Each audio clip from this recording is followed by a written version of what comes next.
Bonjour, je suis Spider-Man. Vous savez, protéger mon identité secrète pour éviter que tous mes ennemis s'en prennent à moi, c'est très compliqué. Heureusement, j'ai NordVPN. Et critique pas mon gars, qu'est-ce que tu veux, j'ai un loyer moi. Et puis je vous vends un truc qui vous sert et qui vous est accessible. C'est pas comme si je vous vendais une voiture de sport électrique comme l'autre là. Donc Spider-Man a besoin d'une voiture. J'ai déjà le meilleur moyen de transport de New York. NordVPN vous permet de vous protéger contre de potentiels piratages, rend votre navigation internet plus sûre sur téléphone et sur ordinateur, et masquer votre IP en celui d'un autre pays et passer les firewalls, ce qui vous permet d'accéder à des sites internet non accessibles en France. C'est très pratique pour Netflix où vous pouvez utiliser votre VPN pour aller sur la version américaine et voir le seul bon film que j'ai fait depuis 6 ans. Avec plus de 5000 serveurs répartis sur 60 pays, NordVPN est aussi le VPN le plus facile d'accès. Il suffit d'un clic et boum, je suis en Italie. Y'a que comme ça que j'irai en Italie d'ailleurs. Parce que franchement, pour quelle autre raison j'irai en Italie ou en Allemagne à Londres à la limite j'y avais pensé, mais finalement... Profitez d'un mois offert en garantie 30 jours et utilisable sur 6 appareils maximum par contre avec le code promo Fermez-la, lien dans la description. Attends, code promo Fermez-la? Pourquoi ils ont pas fait un code promo à mon nom? Bonjour, j'aimerais parler à la direction de WatchMojo, s'il vous plaît. Pour quel motif? Leur annoncer que je porte plainte pour plagiat. Excusez-moi? Oui, j'ai remarqué une dérangeante similitude entre un sketch d'une de mes vidéos et un sketch d'une de vos vidéos. Monsieur, nous ne faisons pas de sketch, nous faisons des tops. Oh non, bah si, attendez, je vous montre. Il y a 2 ans, j'avais fait un sketch où je parodiais les tops des meilleurs films de Spider-Man qui mettaient Spider-Man Homecoming en numéro 1. Et il y avait quelques mois, vous sortez une vidéo où je vous faites exactement le même sketch. Encore une fois, ce n'était pas un sketch, monsieur. Ouais, mais vous voyez bien que... C'était un top 10 sincère. Nous ne faisons pas de comédie ici, monsieur. Vous avez fait, au premier degré, un truc dont je me moquais dans une vidéo sortie 1 an avant. Il semblerait, oui. Arrêtez de rendre mes gagrelles!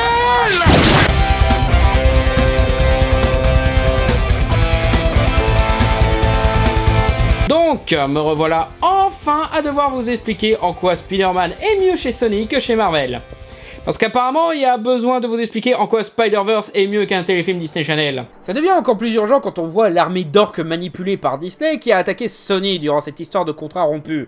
Alors que si on suit bien l'histoire, c'est Disney qui était entièrement responsable de ce bordel. Ce sont eux qui ont mis fin à un contrat qui était bon pour tout le monde, donc aucune raison de demander à augmenter leurs revenus, juste pour pouvoir gratter un peu plus. Ils voulaient juste tout l'argent. Franchement, je comprends la réaction de Sony quand on leur a expliqué qu'on voulait les payer moins pour faire exactement la même chose. Mais le plus beau dans cette histoire, c'est que leur magouille des lois sur le copyright pour continuer à garder enfermé Mickey dans une prison métaphorique d'interdiction de reprendre son image, s'est retourné contre eux pour Spider-Man. S'ils n'avaient pas changé la loi pour garder Mickey, Spider-Man serait dans le domaine public dès début 2019. Donc ils n'auraient plus besoin de payer Sony pour faire un Spider-Man casse-toi de chez moi. Donc déjà, là, les pros MCU, ils ont pas mérité que je sois gentil avec eux cette fois-ci. Mais en plus, ils continuent à prétendre qu'il n'y a aucun souci avec la version MCU de Spider-Man. Et que Far From Home est trop bien.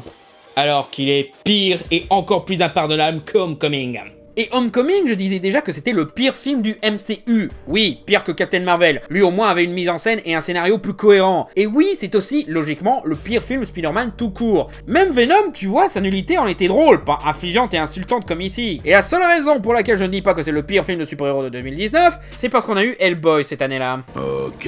Donc ouais, félicitations Far From Home d'être moins pire que le pire film de super-héros qu'on a eu depuis des années. Bon là, vous allez me dire que le film a corrigé quelques trucs que je reprochais au premier film. En fait, non. La plupart des trucs que j'ai critiqués pour Homecoming étaient le minimum syndical pour faire un film de super-héros, de Spider-Man ou du MCU. Et qu'ils ont été trop fainéants pour le faire la première fois. J'appelle pas ça se corriger, j'appelle ça faire caca sur son pot. C'est impressionnant quand il arrive à 1 an et demi, mais quand t'es un réalisateur de 38 ans embauché par l'une des plus grosses boîtes hollywoodiennes actuelles, c'est honteux de toujours pas y arriver. Et surtout, ils ont corrigé 2-3 points et ont trouvé de nouvelles façons de se rater, hein. Il a mis un peu de caca dans le pot, mais il a quand même salopé toute la salle de bain, hein. En fait, vous savez quoi? Vous savez à quel point ce film est pourri?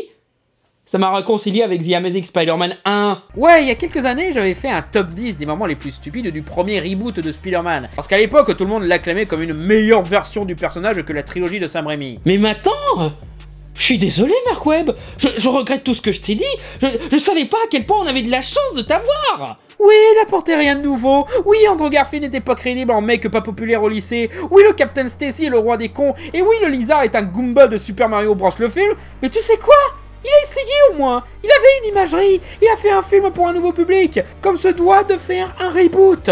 Au moins le personnage de Peter était attachant et avait un vrai drame. Au moins les scènes de voltige sont cool et correctement mises en scène. Au moins je retiens la musique. Au moins on a ce qu'il fait de Spider-Man. Spider-Man n'est pas un stéréotype d'ado sans évolution, là que pour faire du fanservice dans d'autres films. Et surtout dans sa suite, il a essayé de proposer un truc vraiment ambitieux. Pas comme ce truc là. Je regrette Amazing. Finalement t'es très bien. Bon ok j'exagère. T'es pas si mal. Voilà mes raisons pour te rabaisser étaient superficielles. Je m'excuse. Ça vous annonce la couleur que ce film est tellement à chier qu'il me fait relativiser mes précédentes critiques. Même Homecoming, tu sais quoi, je commence à le trouver moins pourri tout d'un coup. Donc c'est parti pour 12 conneries de Spider-Man Far From Home. Numéro 1. Qu'est-ce qu'on fout en Europe? Alors je dis pas ça seulement parce que le charme et la personnalité du personnage de Spider-Man reposent sur le côté urbain. New York, la démesure américaine, immeuble avec 40 étages minimum, le sympathique voisin Spider-Man, une présence rassurante dans une ville trop grande pour toi quoi. Il appartient à ce style d'environnement. Ou est-ce que ces toiles vont s'agripper sinon sur des églises et des beffrois? Non, le problème est... Pourquoi ils vont en Europe? En quoi le voyage en Europe a apporté... quoi que ce soit à l'histoire? Tu peux littéralement réécrire le film et le faire passer à New York que t'aurais rien changé à part des décors peu spécifiques et des blagues nulles piquées à Eurotrip. T'oublies notre plan. 2 Américains célibataires qui sillonnent l'Europe. C'est ton plan, t'es solo sur ce plan. De quoi est-ce que tu parles? De la réputation des Européens par rapport au sexe. Peter qui essaye de déclarer sa flamme à MJ, ça pouvait se faire à New York. Les gags avec les camarades de classe de Peter, ça pouvait se faire à New York. Même les sorties remplacent l'opéra par une sortie à Broadway, ça marche tout autant hein. Le plan de Mysterio, vu que tout repose sur prendre des lunettes à Peter, ça aurait été plus logique que de mettre ça en place à New York et non dans des pays où Spider-Man n'a jamais foutu les pieds. À la limite, on peut dire que c'est pour une histoire où Peter fuit ses responsabilités. Je t'ai eu, ça marche pas non plus. Ça pouvait se faire à New York aussi en fait. Spider-Man 2 n'avait pas besoin d'aller à l'étranger pour faire son histoire de Peter qui en a marre d'être un super-héros. Et en plus, il le faisait 1000 fois mieux. En fait, je ne vois que 2 raisons de faire passer ça en Europe. 2 raisons très affreusement connes. La première, parce qu'ils ont littéralement transformé Spider-Man en film Disney Channel, compris avec la suite qui se passe durant les vacances dans un autre pays. Donc ils sont où les protecteurs de Marvel qui se plaignaient à l'époque du rachat de Disney que oh là là, ils vont transformer Spider-Man en High School Musical? Ouais, bon, à la place, ils ont fait les drôles de vacances de Stevens, mais le problème reste le même, hein. Et la deuxième raison, pour faire la blague avec le titre. T'as compris? Après qu'il soit revenu à la maison, il est maintenant loin de la maison. C'est déjà chiant que Marvel prenne son univers pour une blague, mais s'ils font littéralement des films pour la blague... En parlant d'univers, numéro 2, Endgame est arrivé, lol. Donc les fans du MCU ressortent tout juste du torrent d'émotions qu'étaient Avengers Infinity War et Avengers Endgame. Marvel a eu la preuve ultime d'à quel point ses fans sont investis et prennent très au sérieux leur univers, au point d'être choqués par le claquement de doigts de Thanos, en larmes en voyant Gamora, Vision, la Veuve Noire et Tony Stark mourir, rendre la phrase I love you 3000 culte tant elle est chargée de sens pour eux, et être heureux de voir leur héros préféré sauver l'univers entier. Donc, en prenant ça en compte, quel serait le truc le plus con à faire dès les premières minutes du film suivant sorti la même année? Je sais! Commencer le film par une tournure en dérision des émotions de tes spectateurs! LOL, t'as pleuré en voyant Tony Stark mourir, mais tu vas nous faire des AMV avec du Whitney Houston tant que t'y es!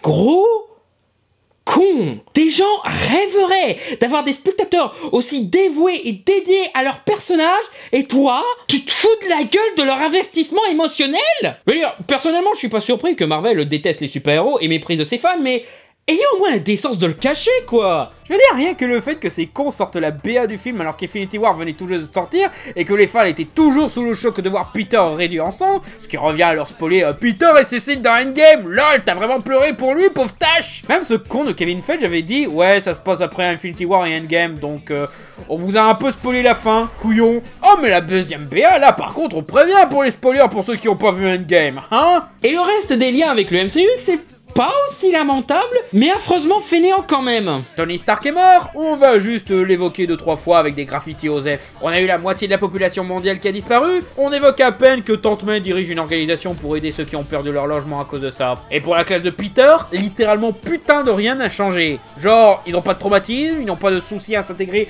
à un monde post-endgame, aucun se dit bordel de merde, j'ai perdu 5 ans de ma vie, j'ai loupé la fin de Steven Universe. Non, et puis Thanos il a fait disparaître toute la classe de Peter, MJ, Ned, Marvel, Flash, Tante May, Betty, tout le casting du film a disparu? Putain, mais Thanos, en vrai, c'était un héros. Il voulait empêcher cette dope d'exister. En fait, ça se voit que le film n'a pas pensé une seconde à Infinity War et Endgame, et a apporté une réécriture de dernière seconde pour faire les liens. Homecoming avait pour rare qualité de profiter de l'univers du MCU, et sa suite évite ça à tout prix. Vous voyez ce que je voulais dire par ils ont corrigé 2-3 trucs pour rater tout le reste? Numéro 3, la première scène post-générique.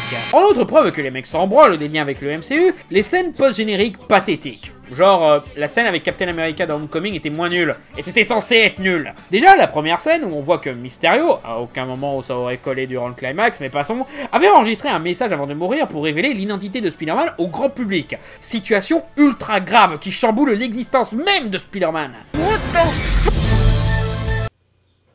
Enfonce-toi le corps entier de Penance dans le cul et meurs d'une hémorragie. Tu viens vraiment de refaire ce gag? J'avais expliqué dans ma vidéo le problème de Spider-Man, en quoi ce gag de fin était la quintessence de Marvel qui n'a rien compris à Spider-Man. Tante May qui découvre que Peter est un super-héros était un événement grave et lourd en émotions et remise en question, rendant ce gag insultant. Mais là ils font ça pour un événement qui, dans les comics classiques, a amené à Tante May qui se fait tirer dessus et Peter qui sacrifie son mariage au diable pour la sauver, et dans les comics Ultimate, à sa mort. C'est pas un truc à prendre à la rigolade là, sa vie est complètement détruite maintenant. Et ils en font un gag. Putain de chiasse, t'as d'autres moments tragiques de la vie de Spider-Man que tu veux transformer en gag? Oh non, Oncle Ben est mort. Oh non, Gwen Stacy est morte. Oh non, Peter se fait réduire en cendres par Thanos et meurt dans les bras de Tony Stark en suppliant qu'il ne veut pas mourir. Oh non, Tony Stark est mort. Non attends, on a déjà fait ce gag moisi avec ça là. D'ailleurs, il y en a beaucoup qui se sont pressés de me faire la remarque après ma vidéo sur les super-héros et leurs masques, où j'expliquais que Spider-Man était le seul dans tout le MCU à avoir une identité secrète. J'ai fini par croire qu'ils font exprès et qu'ils regardent mes vidéos, ces gros cons. Je veux dire, ce sera quoi la prochaine fois? Spider-Man va affronter un gang qui a mon nom de famille? Oh merde, on est repéré. Supprimez la scène. Non, sérieux, la scène d'action qu'on voyait dans la BA où Spidey combat un gang dans un restaurant, c'était le gang des Manfredi. C'est même pas la première fois que mon nom de famille est dans la licence, vu qu'à la base, Manfredi était l'identité secrète d'un méchant de Spider-Man oublié du nom de Silverman. Et il refile quelquefois le nom à des méchants mafieux pour le clin d'œil obscur, y compris dans les films. Madame Manfredi, comment allez-vous? C'est pas du tout comme ça que ça se prononce. De quoi on parlait déjà? Ah oui, cette merde, qu'est-ce qu'il y a d'autre dans cette scène? Enfin, nous avons la preuve irréfutable.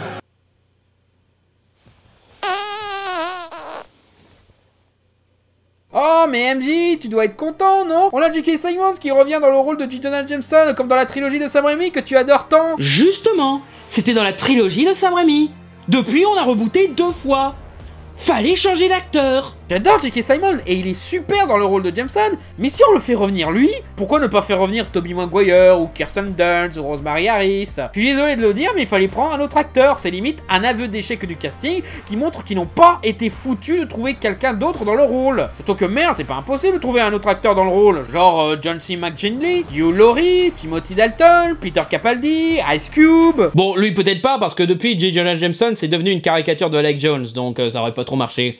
Alec Baldwin, par contre... Limite, je sens qu'il est là pour compenser l'absence de caméo de Stanley dans ce film, pour raison évidente. Surtout que Stanley a toujours voulu jouer J. Jonah Jameson, donc même lui aurait été mieux dans le rôle.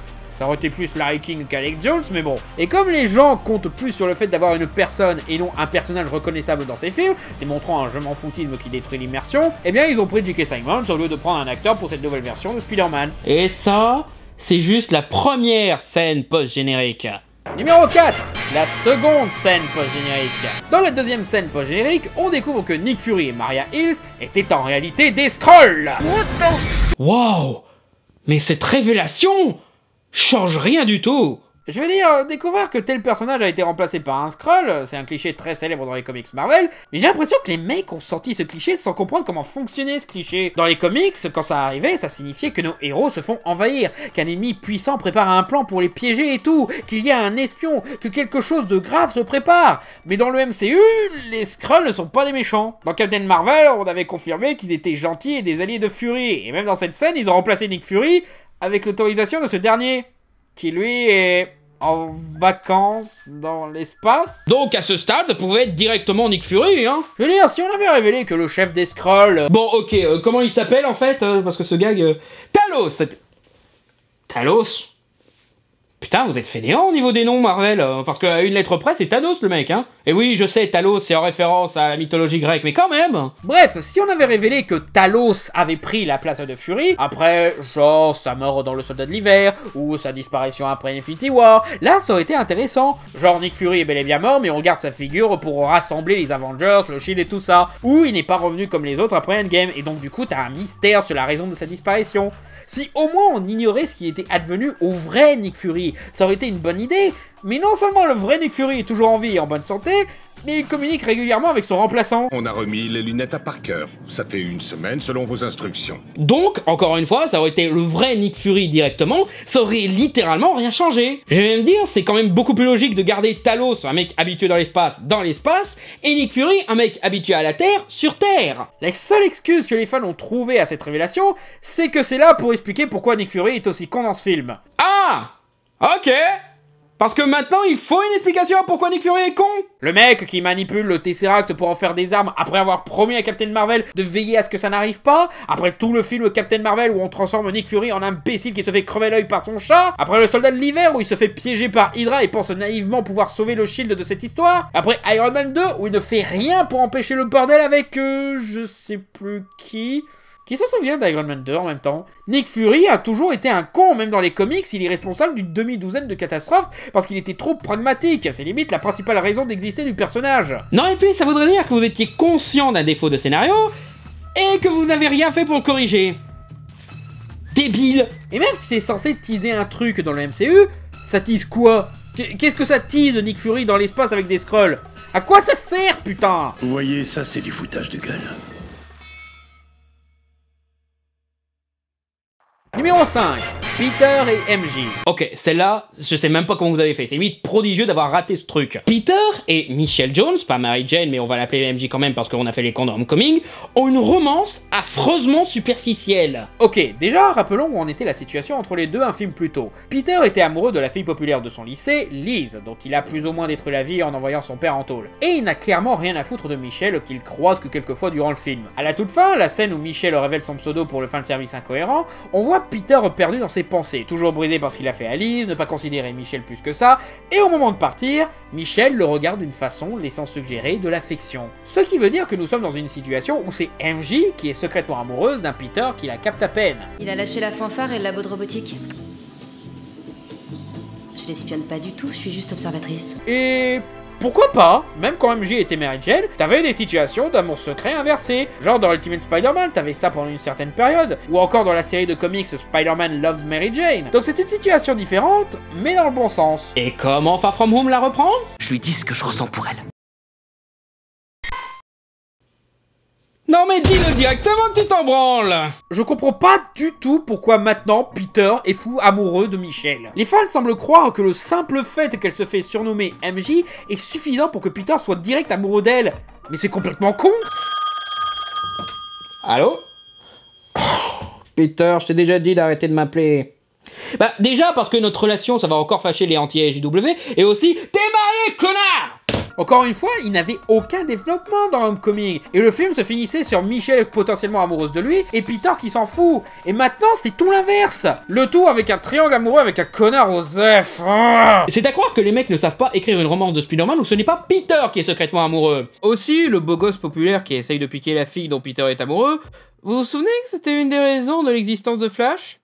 J'avais rien contre les changements qu'ils ont fait sur le personnage dans Homecoming, mais là, vous avez l'air con de forcer le triangle amoureux qui vous force à créer un énième personnage fonction de merde, parce que Flash ne peut plus remplir cette fonction parce que vous en avez fait une grosse blague, ce qui le rend encore plus superflu du coup. Non et puis, je trouve ça limite inquiétant en fait. C'est quoi cette obsession qu'a Peter à être rapidement amoureux de n'importe qui? Dans les deux précédentes versions, il restait focalisé sur une fille, et même quand il s'entichait d'une autre, tu vois qu'il reste amoureux que de MJ ou de Gwen. Bon, Gwen, il y avait pas trop d'occasion dans le genre, mais bon. Mais là, on dirait Anna dans la Reine des Neiges, quoi. Mec, calme tes émotions, c'est pas bon pour toi d'être si expressément amoureux. Mais même durant tout le film, les deux n'ont aucune alchimie. Genre, du tout. Je sentais littéralement plus d'amour dans les interactions entre Peter et Liz qu'entre ces deux-là. Tu vois qu'il la trouve très belle, qu'il apprécie sa personnalité, et même elle, tu sens qu'elle apprécie bien Peter. Tu comprends cette romance-là, au moins. Et c'était censé être la romance superficielle d'adolescent précédant une autre plus sincère. En fait, maintenant que j'y pense, Liz était une bien meilleure Mary Jane. Fille populaire, problème avec son père, amoureuse de Spider-Man mais totalement indifférent à Peter. Entre Ned et Betty, bien plus attachante. Et tout le gag de ces deux-là repose sur le côté brusque de leur romance. En fait, je vois même pas ce que Peter lui trouve. Elle est géniale, je la trouve super drôle avec son humour noir. Tu dis ça, mais à aucun moment on te voit apprécier son humour. Quand elle fait des vannes en face de toi, soit tu te sens mal car ça t'insultait, soit tu es gêné et tu la regardes comme si elle était folle. Tu te souviens quand elle te faisait un doigt d'honneur dans Homecoming? Et le côté cynique de Michel se retourne contre le film, car justement tu ne montres pas de clairs signes d'appréciation pour Peter, et les scènes où ils sont ensemble sont plus malaisantes que romantiques ou mignonnes. La seule scène à peu près mignonne entre les deux, c'est une scène supprimée. Vous le faites exprès, bordel! Même le Brad, là, je comprends pas qu'est-ce qu'il trouve à Michel. Après, je dis ça, mais en vrai, je déteste pas Michel, hein, c'était pas mon personnage préféré, mais ouais, je l'aime bien. Mais parce que pour moi, spectateur, c'est juste un personnage qui balance des remarques rigolotes. Pas une camarade qui m'insulte et m'envoie chier dès que je la croise. Si je l'avais dans mes fréquentations... j'aurais envie de la tuer. C'est parce que je veux absolument dire la vérité, même si ça heurte les sentiments des autres. Vous avez oublié qu'elle est censée être une loser très mal à l'aise en société, pas une fille populaire? Vous êtes des losers. Ah bon? Bah pourquoi tu t'assois avec nous alors? Parce que j'ai pas d'amis. Vous faites vos histoires tellement en copier-coller que vous oubliez ce que vos personnages étaient censés être à la base. Limite, je suis sûr que c'est pour ça qu'ils font Peter amoureux dès le début du film, pour pas avoir à développer de romance le long durant. Ce que les scénaristes semblent pas comprendre, c'est que c'est pas parce que ton personnage féminin est cynique qu'elle est un personnage. Beaucoup trouvent la MJ de Kirsten Dunst chiante, mais c'est parce que c'était un vrai personnage avec de vrais problèmes, des complexes, quelqu'un qui se cherche, et qui a une évolution, des trucs chiants de la vraie vie qui emmerdent autant Peter que Mary Jane, montrant que leur relation n'est pas aussi simple que moi héros, toi fille, moi avoir toi à la fin comme récompense. Comme le fait Far From Home, malgré que la fille en question se veut hors norme. Ton personnage féminin n'est pas forcément meilleur quand c'est une cogneuse de monstre comme Gwen dans le premier Amazing, ou une cynique comme Michelle. Certes, elles sont plus fun que Mary Jane, mais ces personnages-là restent limités à filles que le héros gagne malgré tout. Là où Mary Jane, les complications avec elle poussent Peter à mûrir et devenir meilleur. En plus, c'est pas impossible de faire un personnage qui se déforme et qui n'est pas une simple récompense pour le héros. Même pour le MCU, t'as Pepper, Gamora et la Guêpe qui avaient très bien réussi ça. C'est con parce que ça peut être un vrai bon couple touchant. Les personnages en soi sont pas mauvais, c'est l'écriture artificielle et bâclée qui fait que tu ne comprends pas pourquoi ils sont ensemble. C'était pas compliqué à réussir, et pourtant même ça c'était trop de travail pour vous. Therefore, I have value. Basically. Rispettez les données. Numéro 6, Tante May est une connasse. Donc je parlais tout à l'heure du what the fuck qui transformait déjà la problématique de Tante May qui découvre que Peter est Spider-Man en blague, et à quel point ça se torche avec tout ce qui fait le personnage de Spider-Man, surtout version gosse. Mais au moins je m'attendais à ce qu'il y ait une conséquence, genre que Tante May empêche Peter de risquer sa vie, le gronde, le prive de sortie, s'assure qu'il ne mettra plus jamais le costume, une discussion grave sur les risques qu'il... Non mais t'es complètement con. Ça demanderait à prendre au sérieux une seule seconde Spider-Man et sa mythologie. Évidemment qu'on va pas évoquer une seule seconde le problème d'avoir un neveu qui risque sa vie tous les jours. Je veux dire, ce n'est pas comme si on revenait d'un événement cosmique qui a fait qu'il était officiellement mort pendant 5 ans, hein. Donc déjà, ça, c'est nul. Mais pire... Tante May exploite le fait que son neveu est Spider-Man. Elle lui fait participer à des œuvres caricatives qu'elle a organisées, ce qui ne risque pas du tout de permettre à des criminels de faire le lien entre les deux. Elle fout sans prévenir le costume de Spider-Man dans les bagages de Peter, ce qui le met dans une situation à risque. Mais bon, c'est pas comme si Peter lui-même était doué pour cacher son identité, hein. À boire un verre avec Mysterio, costume complet sans le masque, pour que tous les civils voient sa tronche, hein. Qu'est-ce qu'il est con! Quand elle découvre que son neveu a failli se faire tuer par une créature élémentaire, elle est plus inquiète par Happy qui lui pique sa bouffe, et quand il revient de son combat dantesque contre Mysterio, où il a failli mourir une centaine de fois, elle ne montre aucun signe d'inquiétude ou même de réconfort de voir qu'il va bien. Où sont tes bagages? Oh, c'est vrai, ils se sont fait exploser. Ouais. Allô, le service de l'enfance? La seule raison pour laquelle je la qualifie pas de pire parent du monde, c'est parce que le film se passe dans le même univers qu'Ego ou Odin. Et dans le même film, on voit que les parents de Flash, eux, ne sont même pas venus pour lui à l'aéroport alors qu'il a failli mourir lui aussi. Mais bon, mieux que pire, ça justifie déjà trop de connards dans le vrai monde, alors dans nos films... Numéro 7, Nick Fury est un connard. Bon, ok, Talos c'est un connard. Mais même là, c'est difficilement justifiable. Déjà, Tony Stark lui a confié la tâche de remettre à Peter son héritage, les lunettes qui lui donnent le contrôle de drone. On y vient, et il le fait de la façon la moins solennelle possible. Il ne va pas le voir personnellement, genre durant les obsèques de Stark, ou chez lui durant les mois qui ont suivi. Non, il lui balance en mode Osef pendant qu'il l'embarque en mission. Je t'ai vu aux obsèques, mais je me suis dit que c'était pas le moment idéal pour échanger nos numéros. Vous avez raison, ça aurait été déplacé. En quoi?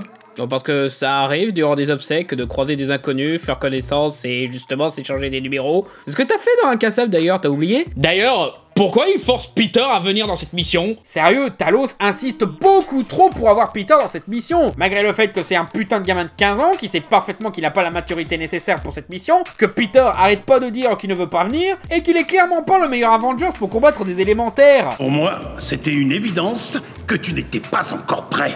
Alors on est d'accord, j'ai rien à foutre là, mais je sais pas pourquoi il y a un con qui m'a dit de venir quand même. Oh, attendez. Il lui fait des discours qui sont psychologiquement durs à Peter, et lui met toute la responsabilité du monde à ce pauvre gosse qui a déjà de gros problèmes de pression. Je suis surpris que Peter ait pas une dépression nerveuse ou devienne fou ou suicidaire avec tout ce que Talos lui balance là. Il va jusqu'à détourner le voyage de sa classe, mettant ainsi des gosses innocents dans des zones ultra dangereuses. Là, des bêtis ont failli mourir à cause de lui. Non, et puis je donnais le bénéfice de doute jusque-là sur qu'est-ce que font les Avengers pendant que tel film se passe, mais là, ouais, ils sont où les autres Avengers? Il y a forcément quelqu'un d'autre. Je sais pas, Thor? Hors monde. Doctor Strange? Indisponible. Captain Marvel? Ne prononce pas son nom. Je prends toujours mal que son film ait dit qu'un putain de chat m'a crevé l'œil. Non, et puis Spidey aussi était injoignable, ça t'a pas empêché de le harceler et limite le capturer pour qu'il t'aide. Vous avez pas intérêt à me faire le coup du zapping. Ben, Doctor Strange aussi te ghost. Pourquoi tu l'emmerdes pas, lui? Surtout que les autres dimensions, les créatures élémentaires, c'est plus son domaine que Spidey, hein. C'est un tisseur de toile, il va faire quoi contre un monstre géant fait de lave? Parce que tu t'attendais à quoi, au juste? Et les autres alors, Sorcière Rouge me paraît plus compétente, Ant-Man au moins peut choper la taille de ses monstres, Hulk depuis le temps qu'il veut taper sur des monstres élémentaires. même Black Panther peut faire venir des soldats suffisamment équipés pour les combattre.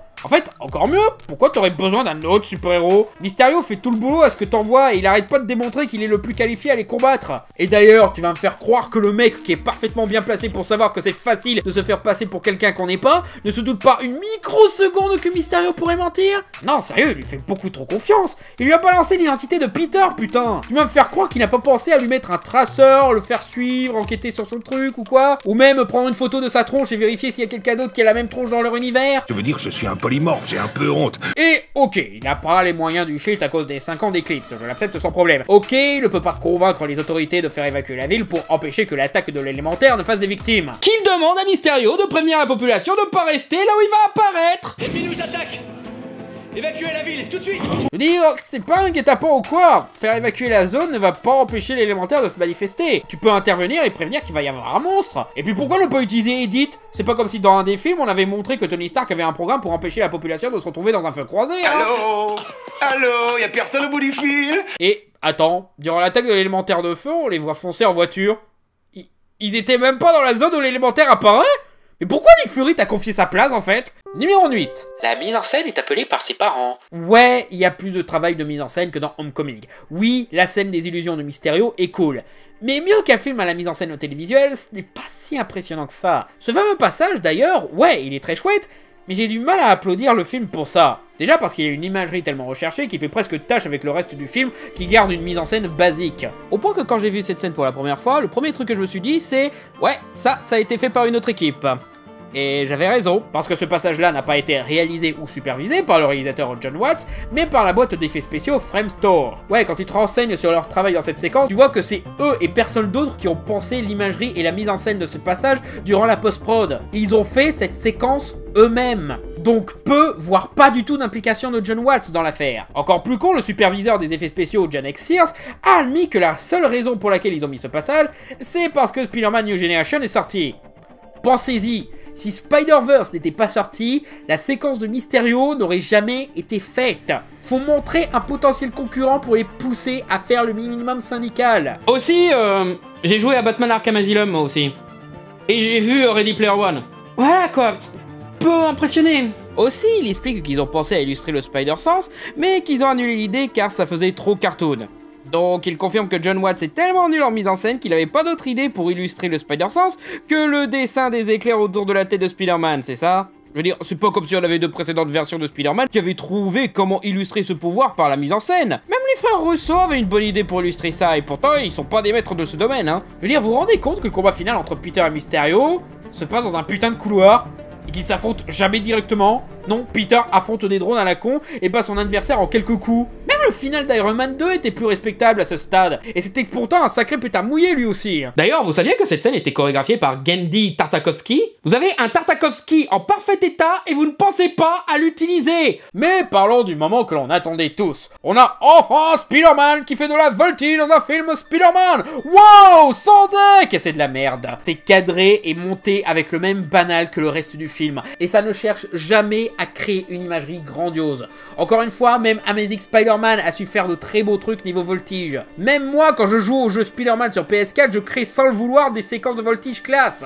Avec tous les moyens que vous avez, ça devrait pas être si compliqué. Et c'est encore pire, un an après le génialissime Spider-Man New Generation, qui, bien sûr, lui pas nul, a su créer des séquences de voltige admirables. Et encore, c'est pas seulement durant l'action que la mise en scène est aux fraises. Même dans certaines scènes de discussion, il y a des moments bizarres où ça cut trop tard, ou qu'après un cut, un personnage n'a plus la même position. Ça enlève toute énergie au dialogue qui était déjà pas ouf de base. Quand je pense qu'il y a des mecs qui se plaignent qu'on engage des réalisatrices pour des films comme Captain Marvel ou Birds of Prey, et qu'on leur reproche de pas mériter leur place, c'est juste pour faire du quota féministe et LGW, mais quand des nullards comme John Watts font des films 1000 fois pire, là y a plus personne, hein. Personne va lui reprocher qu'il mérite pas sa place, lui.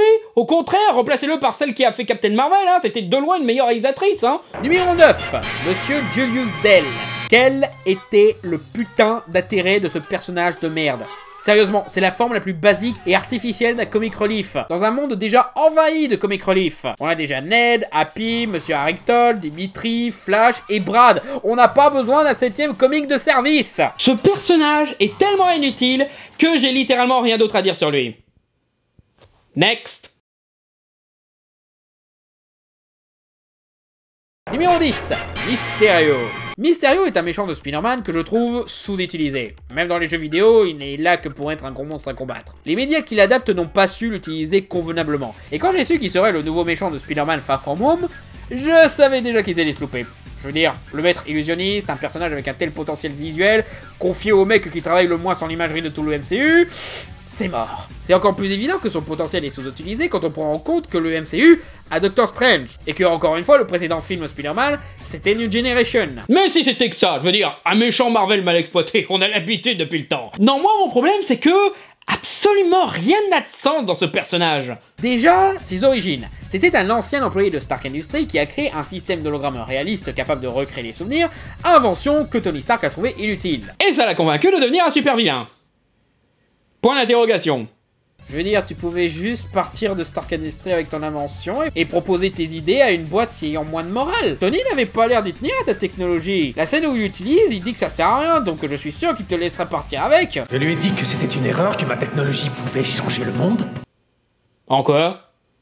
Non, sérieusement, en quoi des hologrammes réalistes vont apporter quoi que ce soit de positif au monde? Je veux dire, je veux bien l'utilisation des hologrammes comme interface d'un ordinateur ou même camouflage, ce qui existe déjà depuis longtemps dans le monde de Marvel d'ailleurs. Mais à quoi ça servirait à part des plaisirs de communauté, genre se créer une copine virtuelle comme dans Blade Runner 2049 ou se plonger dans un film comme dans Star Trek Nouvelle Génération? J'ai déjà du mal à comprendre l'intérêt des communications via hologramme, alors les rendre réalistes, à part pour manipuler des gens, faire du cinéma ou des parcs d'attractions, à quoi ça sert des hologrammes réalistes? Tony a littéralement utilisé la seule bonne façon d'utiliser ta technologie, dans un sens thérapeutique. Il n'est pas loin de cette histoire de mère coréenne qui revoit sa fille décédée dans une simulation en VR, vous voyez? Mais même ça, Tony expliquait que c'était trop cher pour une simple thérapie.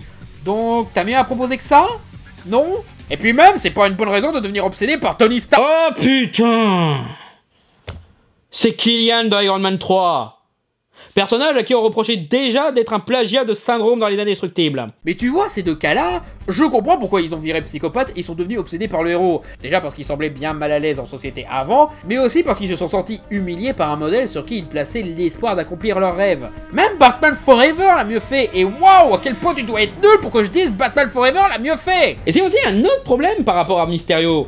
Ils ont changé ses origines, ce qui... en soi, n'est pas un mal, hein, c'est beaucoup d'adaptations changent les origines des méchants. Mais là, ils ont changé déjà pour en faire encore un méchant d'Iron Man. Je veux dire, c'était déjà un petit peu chiant avec le vautour dans le film précédent, mais là, ce serait bien que pour une fois, on ait un méchant en rapport à Spider-Man. Mais surtout, en changeant les origines du mec, le personnage perd son sens initial. Rien que son design, oui, vous avez respecté son costume d'origine. Cool, j'aime le costume de Mysterio moi aussi. Mais dans ce scénario de super-héros venant d'une autre dimension, pourquoi il a une tête de bocal? Pourquoi il a une cape? Pourquoi il a les yeux sur le torse? Ses motifs avaient du sens quand c'était un prestidigitateur. Son bocal, c'est une boule de cristal, comme les diseuses de Bonaventure. Sa cape, c'est comme celle d'un magicien. Et les yeux, c'est son motif. Il manipule ce qu'on voit. Mais en héros venant d'une autre dimension, ça colle pas. Vous auriez pu prendre son design dans les comics Ultimate, à la limite, ça aurait mieux marché. Ou mieux, prendre un héros Marvel désuet que Mysterio utilise pour son plan, genre Mantra ou D-Man, je sais pas moi. Et pourquoi il montre sa vraie tronche aussi? C'est pas un peu risqué? Vous pouvez pas sortir une excuse, genre je garde le bocal tout le long, sinon je meurs, je peux pas survivre dans votre dimension? Ou au moins fais-toi un faux visage, ta technologie est assez développée pour ça, et on a déjà vu ça dans un précédent film du MCU. Pourquoi ce con de Mysterio gâche le mystère de son personnage? Mais même son plan n'a pas de sens. Déjà, comme je l'ai dit, ça n'a pas de sens de faire tout son truc partout dans le monde, alors qu'il pouvait juste viser New York. Là où se trouve Spider-Man, justement. Et si vous me dites qu'il fait ça pour attirer l'attention de Nick Fury, pour savoir comment accéder au drone, raté! À Janice. Ouais. Après le décès de Tony, c'est elle qui a découvert qu'Edith n'avait été confiée ni à nous, ni au département de la Défense, mais à un gosse. D'ailleurs, le coup de l'équipe de Mysterio composée d'anciens employés de Tony Stark, c'est moi ou ça commence à devenir très anti-CGT ces films Spider-Man? Déjà, Homecoming avec le vautour qui devient méchant juste parce que Stark a détruit son business honnête, c'était pas extra. Arrêtez de transformer Spider-Man en figure pro-BDev quoi, merde. C'est un gamin des rues, n'en faites pas un défenseur des 1%. Mais pour en venir au plan, tu fais tout ce bordel avec les élémentaires, tu fais semblant de sauver le monde pour avoir la confiance de Peter, et prier la bonne étoile pour qu'à un moment il a une crise existentielle et soit assez inconscient pour confier une arme de destruction massive à un mec qu'il connaît que depuis 2 jours. Très mauvais plan. Et aussi, il faut espérer que Nick Fury enfonce encore plus pour qu'il ait besoin d'une discussion au bar. Faut espérer que Tony n'ait pas programmé le truc pour que seul Peter puisse y accéder, sans possibilité de refiler le truc à quelqu'un d'autre. Faut espérer que tes discours de super-héros modèles ne l'inspirent pas à s'améliorer et à être plus digne d'Iron Man. À ce stade de coïncidence pratique, je commence à me dire... T'as lu le script là, c'est pas possible. Même son but ultime est débile. Je veux dire, son but, c'est de se faire passer pour un super-héros et devenir célèbre. Encore une fois, c'est très syndrome discount le mec, hein. Mais ok. Et après?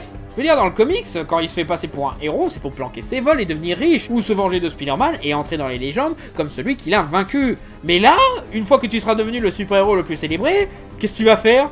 Genre, quand le nouveau Thanos arrivera pour détruire la Terre, qu'est-ce que tu vas faire? Très mauvais plan. Encore une fois, le mec recopie le plan de Killian dans Iron Man 3, Syndrome dans Les Indestructibles, et le Grinch dans Batman Forever. Mais chez ces trois-là, ça avait du sens. Killian est devenu obsédé par la puissance après avoir été rabaissé par Tony Stark. Et son plan consiste à prendre le contrôle des États-Unis. Clair et identifiable. Syndrome faisait son plan à une époque où les super-héros et les super-vilains avaient disparu, et son intention était de banaliser les super-héros pour que le terme super disparaisse en commercialisant sa technologie de faux super-héros. Tout ça pour ne plus se sentir rabaissé par des êtres supérieurs, comme c'est arrivé avec Monsieur Indestructible. Clair et identifiable.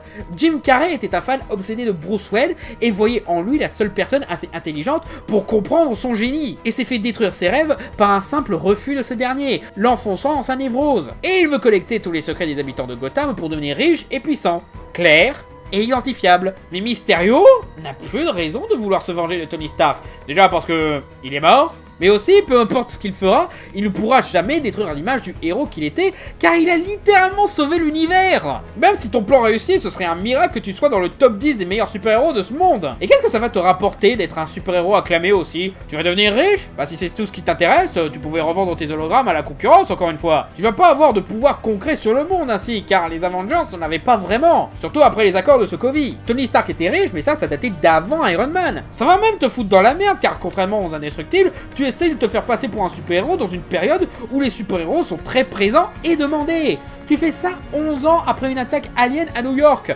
10 ans après une attaque alien à Londres qui a failli détruire la réalité, 9 ans après une attaque dévastatrice causée par Hydra, 8 ans après Ultron, 7 ans après les accords de Sokovie qui fait que les super-héros, surtout ceux en lien avec le gouvernement, sont régularisés, 5 ans après l'attaque de Thanos qui a fait disparaître la moitié de l'univers, et la même année où Thanos tentait de détruire le reste. Il est où l'intérêt pour toi au final? Tu vas juste finir comme Gilderoy Lockhart dans Harry Potter. À force de te la péter d'accomplir de faux exploits, on va t'appeler pour affronter de vraies menaces dites des Avengers et tu seras bien dans la merde. Très mauvais plan. L'histoire que tu as concoctée d'un soldat appelé Beck venant d'une autre terre qui combat des monstres de l'espace en Europe est totalement ridicule, et ils font croire que c'est le genre d'ânerie que les gens croient aujourd'hui. Putain, Oh bordel de merde, arrête de dire que ton propre concept est débile! Je veux dire, c'était déjà débile dans les films précédents, mais là, évidemment que tout le monde va croire à son histoire! C'est devenu banal dans le monde du MCU! Voyager dans les dimensions, c'est pratiquement ce que les Avengers ont fait pour sauver l'univers la même année! Hey, là c'est toi le crétin d'encore croire que cette histoire serait stupide dans un monde post-génocide de Thanos! Il n'y a aucune raison de trouver ça débile dans un monde où un géant violet peut détruire l'univers avec un gant et des cailloux magiques! Si vous voulez, c'est comme si je disais une attaque terroriste en France? Mais c'est complètement réaliste! Une pandémie qui touche toute la planète? Mais c'est complètement con, faut être débile pour croire ça! Rien que pour ça, mec, tu mérites sans problème que je te nomme officiellement personne la plus conne de tout l'univers cinématographique de Marvel. Désolé Hammer, va falloir que tu rendes la médaille là, il y a mieux. Même le twist de oh là là, Mysterio était en vrai un méchant! Ouais, tout le monde savait ça en fait. Hein. On a internet, hein. On a vu les articles dès qu'on a annoncé que le nouveau méchant de Spider-Man, ce serait Mysterio en fait. À la limite, le twist peut marcher si t'y connais rien en Spider-Man. Ce qui n'est pas un mal, raconter ces histoires comme si c'était la première fois, c'est ce que ces films devraient faire. Mais justement, c'est pas ce que ces films faisaient jusque-là. Le problème d'MJ, l'absence d'Oncle Ben et d'Origin Story et tout, c'est parce que ces films reposent trop sur les connaissances des fans. Fans qui savent qui est Mysterio justement, et qui savaient qu'il serait le méchant dès qu'on a annoncé qu'il serait joué par Donnie Darko. Même Homecoming avait mieux mené le twist du vautour qui était le père de Liz. Déjà parce que c'est une grosse liberté prise sur ces deux personnages, donc même les fans l'ont pas vu venir, et parce qu'ils ont su le suggérer subtilement avant que ça devienne une évidence. Genre, ah oui, merde, il arrête pas de parler de sa fille lui. Oh merde, c'est elle sa fille. Et ouais, disons-le, le fait qu'elle était noire, tu faisais pas direct le rapprochement, c'est vrai. J'en ai vu dire que Mysterio apportait un commentaire méta sur les films de super-héros, entre son costume de performance capture ou son discours sur les gens n'écoutent que des crétins en costume qui balancent des lasers. Ouais, mais même ça c'est raté. Le coup de les gens croient ce qu'ils veulent, c'est balancé à la toute fin et c'est clairement remis au prochain film par procrastination. Le commentaire c'est nul d'écouter des gens au super pouvoir et non les plus intelligents ne marche pas du tout car, ben le film lui donne complètement tort.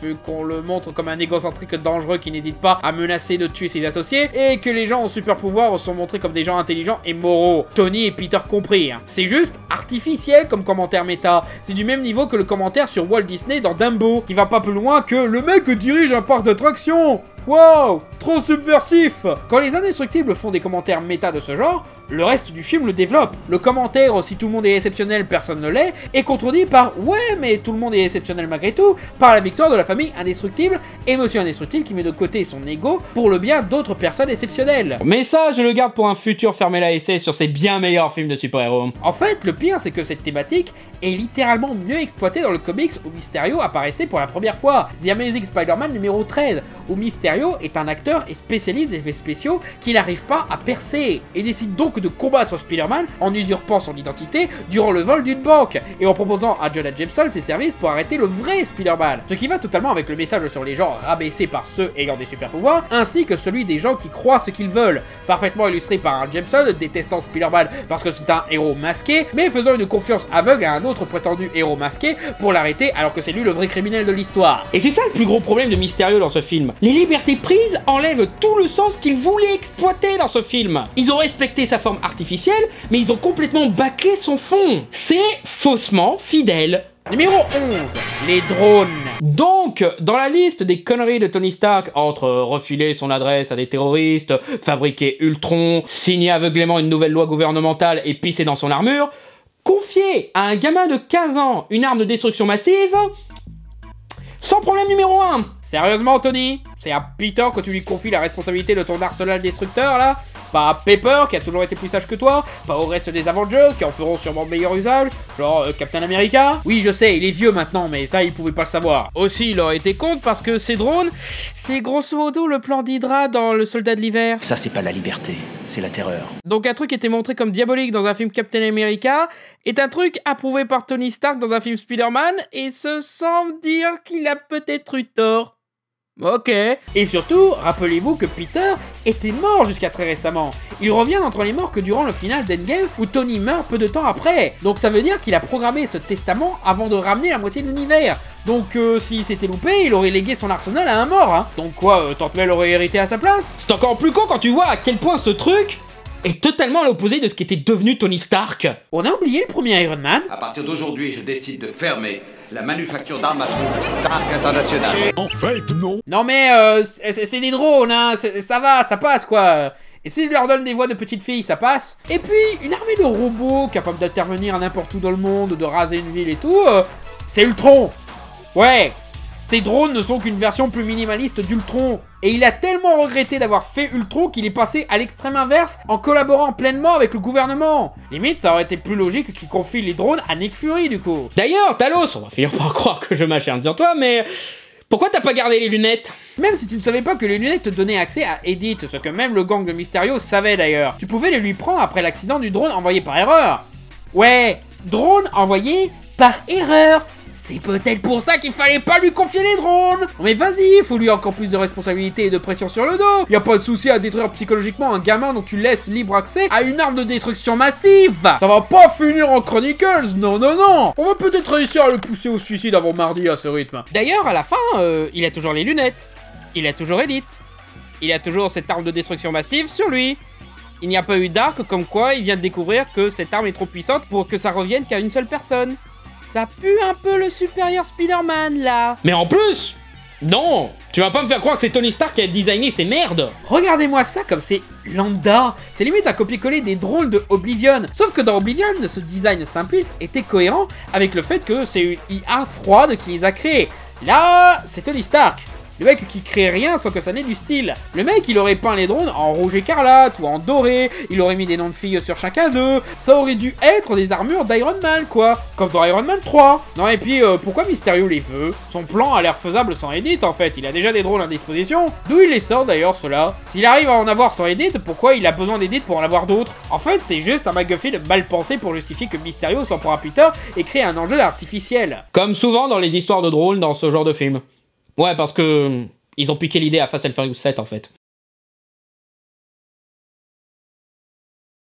Numéro 12, Iron Boy.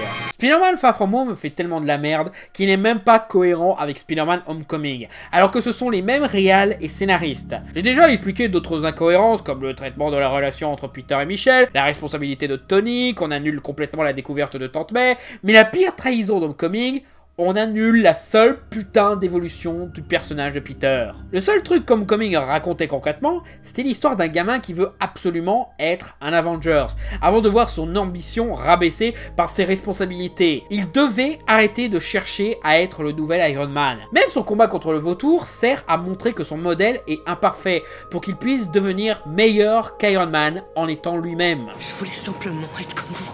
Et j'aurais voulu que tu me surpasses. Alors, envoyer chier ce qu'il a appris dans Homecoming, on peut aussi le reprocher à Infinity War, où après avoir parfaitement illustré sa maturité et l'application des leçons qu'il a apprises en refusant l'offre de Tony, il finit quand même en Avengers avec une armure Iron Spider parce que fan service. Mais là, c'est pire car littéralement le monde entier force Peter à devenir le nouvel Iron Man. Talos lui dit de devenir le nouvel Iron Man, des journalistes lui mettent de la pression, il est obsédé par l'image d'Iron Man qui n'aide pas à son deuil, même le dialogue avec Happy qui lui dit qu'il n'a pas à devenir le nouvel Iron Man, bah déjà il lui met quand même la pression en rappelant que Tony l'a choisi. Il y a qu'une chose dont il était sûr, c'est qu'il avait bien fait de te choisir. Je pense pas que Tony aurait fait ce qu'il a fait s'il était pas sûr que tu répondrais présent après son départ. Putain, mais va voir un psy, Peter, je te jure, t'en as affreusement besoin, mon pauvre. Et juste après, t'as littéralement Peter qui va se construire un nouveau costume avec la technologie de Stark, reprenant une pose d'Iron Man, et Happy qui met la chanson préférée de Tony pour dire « C'est le nouvel Iron Man !» Ah ouais, j'adore Led Zeppelin. Ok, je sais même pas ce que cette scène essaye de dire. Est-ce que c'est Peter qui fait de l'esprit pour montrer qu'il est encore plus comme Tony Stark? Ou bien Peter est sincère et cette scène c'est une blague sur les millennials qui n'y connaissent rien en musique? Non, parce que si c'est ça, va te faire foutre. Tu vas sincèrement me faire croire que les jeunes ils connaissent pas Queen? Bon, je le précise au cas où la team premier degré rage dans les commentaires. Je sais, hein, je sais que c'est pas Queen, hein. Ça va, je reconnais Linkin Park, hein. Cette scène, c'est l'art et la manière de dire une chose et son contraire. Même ce plan ne fait que dire le contraire d'Homecoming. Apprends à ne pas te forcer à être un Avengers. Maintenant, sois un Avengers que ça te plaise ou non. Ils font essentiellement l'arc de Peter dans Spider-Man 2, mais en mal fait. Parce que ce film-là, Peter voulait aider. Il veut sauver les gens. C'est ce qu'il comprend dans cette histoire. Il ne se force pas à être un héros. Il est un héros. Aider fait partie de son être, même s'il a choix. Là, le film ne laisse aucun choix à Peter. Fais ton boulot et fais pas chier. Et là, non seulement c'est pire comme Homecoming, mais en plus, ça envoie des messages toxiques à base de « ferme ta gueule et conforme-toi à ce qu'on veut que tu sois ». Et le côté anti-syndicat CGT, ça aide pas du tout, hein. Même au niveau des pouvoirs, il est devenu plus proche d'Iron Man que de Spider-Man. Non, parce que le Spider-Sense, il l'utilise à peine, les toiles, il l'utilise pas des masses, et il se repose essentiellement sur ses gadgets, comme Iron Man, justement. Il y en a qui disent que la version MCU de Spider-Man est bien parce qu'on le voit fabriquer ses gadgets et tout, mais c'est pas la première fois qu'on le voit faire ça dans un film Spider-Man. Amazing le faisait bien mieux. Tu peux lui donner des gadgets et un côté inventeur, mais t'es pas obligé de détruire ce qu'il fait Spider-Man pour le remplacer par Iron Man. Même le fait que Peter ait 4 costumes différents dans ce film, l'Iron Spider, le costume classique, le costume Night Monkey et le costume de combat final, qui est juste le costume classique avec un bleu plus foncé, c'est très Iron Man encore une fois. Et aussi c'est très pratique pour la gamme de jouets. Shimio no Torna. Disponibile solo su Walmart. Vous vous souvenez quand le costume noir avait un sens, hein, que c'était pas juste là pour le fanservice? Et vraiment, c'est ça qui me frustre avec Spider-Man, c'est que ça refuse d'exploiter Spider-Man et ses thèmes. Ça refuse d'avoir des thèmes tout court. Alors que, c'est à ça que ça sert Spider-Man. Comme je l'ai expliqué dans ma vidéo sur le problème de Spider-Man, le personnage est un modèle générationnel. C'est un guide dans ce passage chaotique à l'âge adulte. C'est ça la plus grande force de Spider-Man. Et le MCU refuse catégoriquement d'en profiter. Je donne peut-être l'impression d'être un vieux con qui se plaint d'un reboot pour Millennials, mais non! Amazing Spider-Man aussi a réussi ça. Et surtout, Spider-Man New Generation l'a parfaitement exécuté. Ce film-là et le Spider-Man dans les nouvelles générations ont besoin. Pas cette daube vide de sens. Et puis aussi, que ça nous plaise ou non, les films du MCU sont les films d'une génération. Le succès générationnel d'Avengers Endgame, qu'on trouve le film bon ou pas, ne change pas le fait que ces films sont importants pour la génération actuelle de jeunes spectateurs. Ils sont captivés par l'histoire, les thèmes et l'évolution de ces personnages. Quand tu regardes les vidéos réactions, tu peux les entendre pleurer, bordel de merde, pleurer! Non.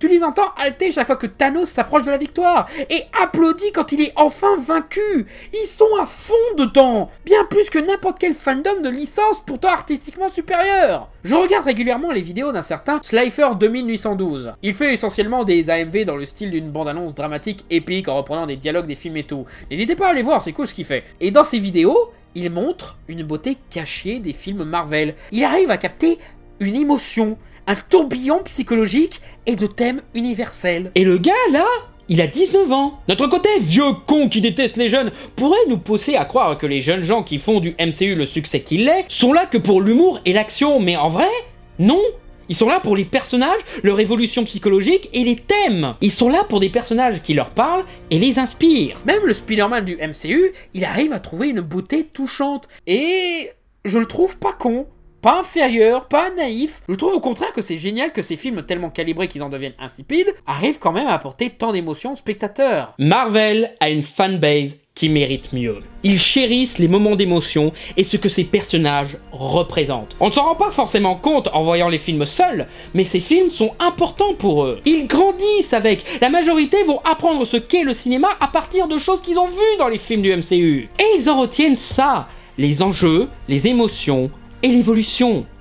Et même Marvel ne semble pas s'en rendre compte de ça. S'ils s'en rendaient compte, ils ne feraient pas des daubes comme Far From Home. Les seuls à vraiment rendre hommage à cette connexion sont James Gunn et les frères Russo, qui d'ailleurs sont les seuls à bien exploiter cette version de Spider-Man, offrant des moments d'émotion à la hauteur de ce que les fans ont le droit d'avoir. Et c'est justement parce qu'ils ont cette passion qu'ils méritent un meilleur Spider-Man.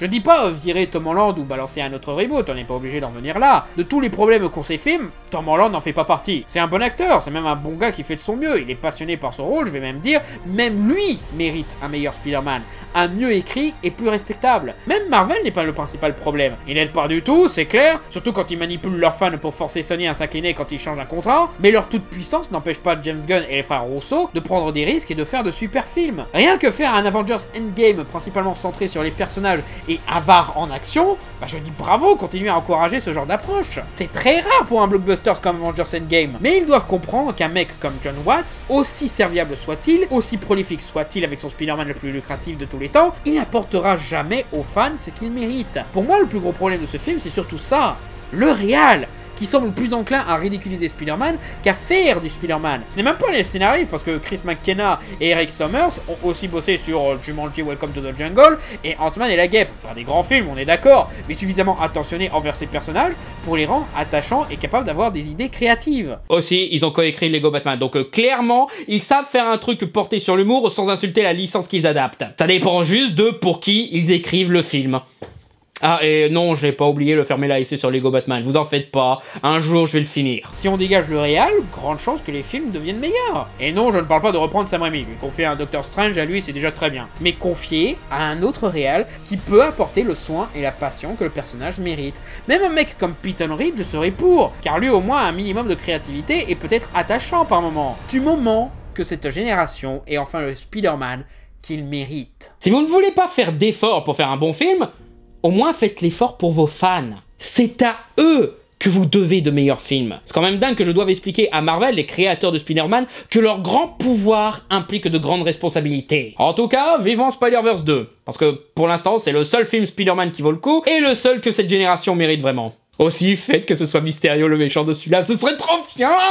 Merci d'avoir regardé cette vidéo, n'hésitez pas à liker, partager, commenter et vous abonner. Et si vous voulez soutenir l'élaboration et l'amélioration de mes vidéos, vous pouvez déposer un don sur mon Tipeee ou participer gratuitement à mon Utip, lien dans la description. Merci encore pour votre soutien et à bientôt sur Fermez-la.